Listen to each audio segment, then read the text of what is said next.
One night, when they were at home at Kim's house on 110th Street, he wanted to, put his hands on her in the wrong way.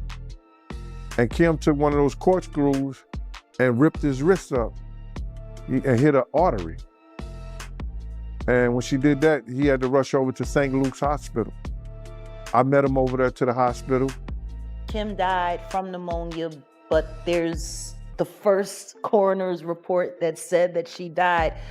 It was ruled a homicide, and they found toxins in her body to prove that she had been poisoned. They have poisons that create heart attack and pneumonia-like symptoms. Andre was writing a book right before he died. Heavy D was working on a book before he died. Kim Porter was working on a book before she died. And Albie Shore was working on the documentary of his life. And then he goes into a coma. Brace yourself, y'all.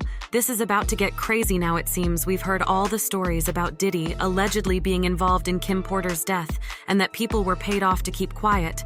But now Gandil is sharing an even darker tale, claiming Diddy not only took out Kim, but also got rid of her secret boyfriend, a man named Shakir Stewart. As I mentioned, rumors about Diddy having a hand in Kim's death have been around ever since we learned that she had passed away. One night, when they were at home at Kim's house on 110th Street, he wanted to, put his hands on her in the wrong way. And Kim took one of those corkscrews and ripped his wrist up and hit an artery. And when she did that, he had to rush over to St. Luke's Hospital. But that's not all, because last year Jaguar Wright suggested quite strongly that Kim didn't die of symptoms from pneumonia, that she was poisoned, and that her murder had been hushed up. Kim died from pneumonia, but there's the first coroner's report that said that she died. It was ruled a homicide, and they found toxins in her body to prove that she had been poisoned. They have poisons that create heart attack and pneumonia-like symptoms. Turns out Cassie wasn't the only ex he mistreated. He reportedly did the same thing to Kim Porter. To the public, Diddy looked to be the ideal partner, even adopting Quincy, Kim's child, without being sure, and raised him as his own. But behind closed doors, things were different. He was apparently violent towards Kim, frequently hurting her badly. Their relationship was mostly on and off, and during one of their breaks, Kim started seeing a guy named Shakir Stewart. When Diddy found out, he was furious, and in a heated fight, he put hands on her so badly that he broke her nose. Apparently, Diddy has gone to great lengths to protect his image, and you can barely. After the crash, a specialist plastic surgeon was flown in from Geneva. Porter has now claimed that she damaged her face by banging her nose on the table.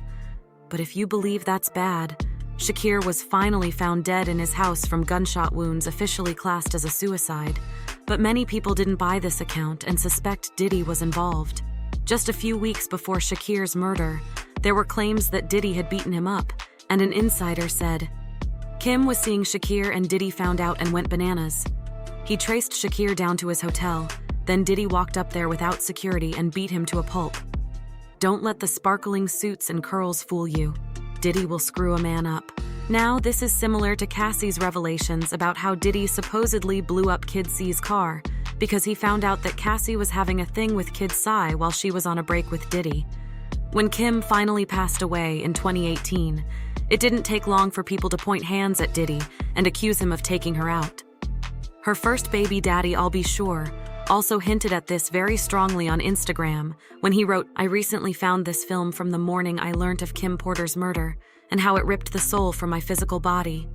I do know very clearly that Kimberly didn't just check out all of a sudden from pneumonia. It's a lie.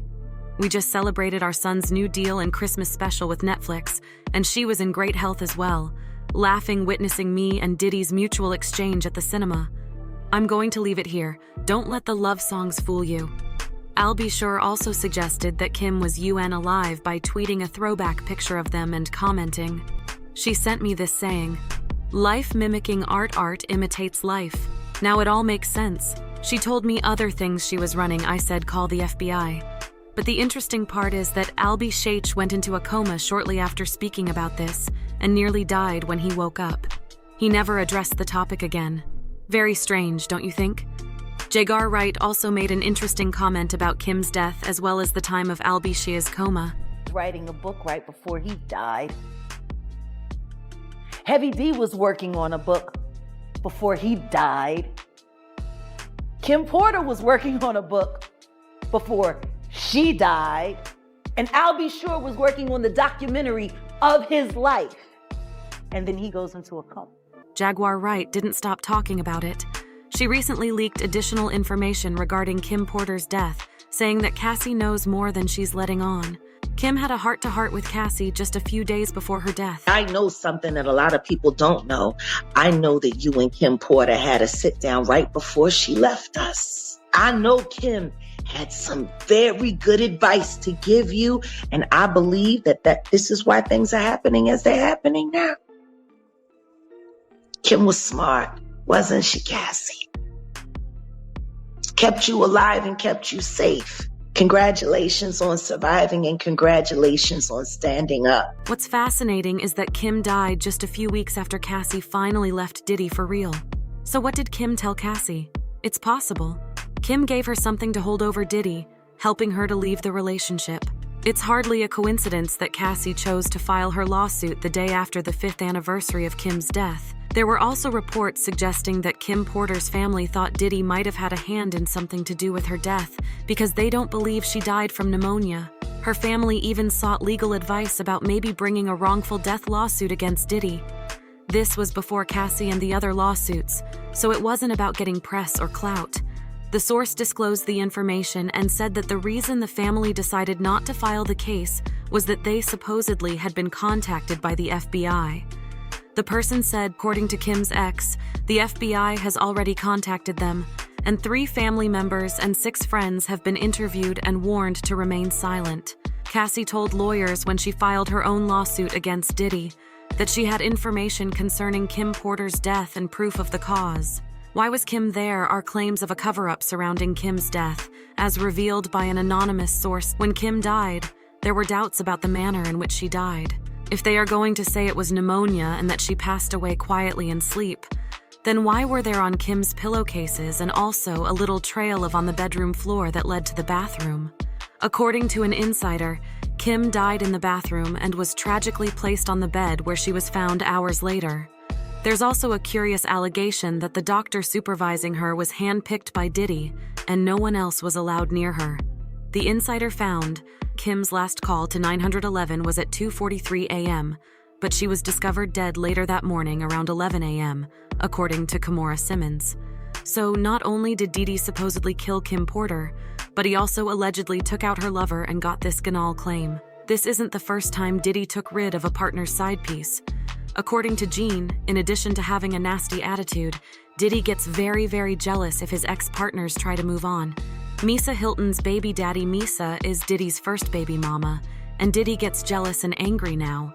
In case you haven't been keeping up with the latest news, there's been talk for a while now about Diddy's first son, Justin Combs, possibly not being his biological son. Rumor has it that Justin's real dad was Diddy's former guardian, Anthony Wolf Jones, who died in 2003. The bond between Diddy and Justin's mom, Misa, has been shady from the start. According to rumors, Diddy started seeing her while she was still in high school and a child while he was in his 20s. I've always wondered a couple things. Was Diddy messing with Misa when she was in high school? Yeah. My math is about right. 15, 16, they start messing right. Okay. And Diddy's definitely older than her. Right. So y'all can do the math on that. But despite his own lying and cheating, he couldn't stand the idea of Misa talking to another guy. When he found out she was involved with someone else, he lost his rage and put hands on her. And y'all, it's just the hypocrisy. Messing around, I guess, like she started talking to the dude from EPMD. He came to see her and beat till she got up under literally till she tried to run up under the car.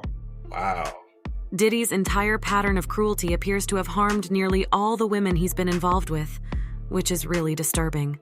Now, let's explore the stories suggesting that Diddy might not beat Justin's biological father.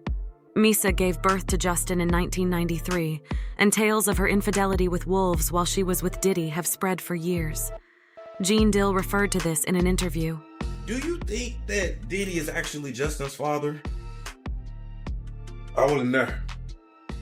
You know, but I make indie windows like, damn, how your son look like your best friend? If he like it, I love it. It's people that said that he looked like Wolf, but I wasn't there. Okay. And by Wolf, you mean Anthony Wolf Jones? Yeah, Anthony Wolf Jones. Yes. And of course, rumors are circulating about Diddy's possible link to Wolf's demise, adding a whole new layer of mystery to the mix. Some are even speculating that Diddy might have had a part in it. Here's a tip. Apparently, Wolf had a beef with Big Meech from the Black Mafia family BMF, and things got heated, resulting in Wolf's unfortunate end. But hold up a minute, does this story sound fishy to you? A show out between Big Meech and Wolf, who were both tight with Diddy. Yeah, that sounds like a scene of a twisted show or movie. Usually, these kinds of showdowns happen between rival crews, but in this case, they were practically on the same squad. While Gene is now saying that definitely a plot twist. These new allegations, of course, have the fans in a spin, and they believe what G-men are claiming. Diddy messed up all the females he dated, and it pains me that these ladies got into his arms. I hope ladies like Young Miami learn from this. How many of you remember Shakir Stewart? He was apparently good friends with Kim Porter until he was threatened to stay away. Not long after, he committed suicide at his home with his wife and children present. Kai is lucky to be alive. During one of Kim and Diddy's many breakups, she began chatting to an employee of DeJam named Shakir Stewart. Diddy was enraged. Apparently, she ends up with a broken nose, and Shak ends up dead by Unal living himself on November 4th, 2008, Diddy's birthday. Only Kim would know who. This is some weird drama, but I got to know what y'all think. Do you think Diddy is some clever manipulator and Unal liver? If these charges are true, put Diddy in jail.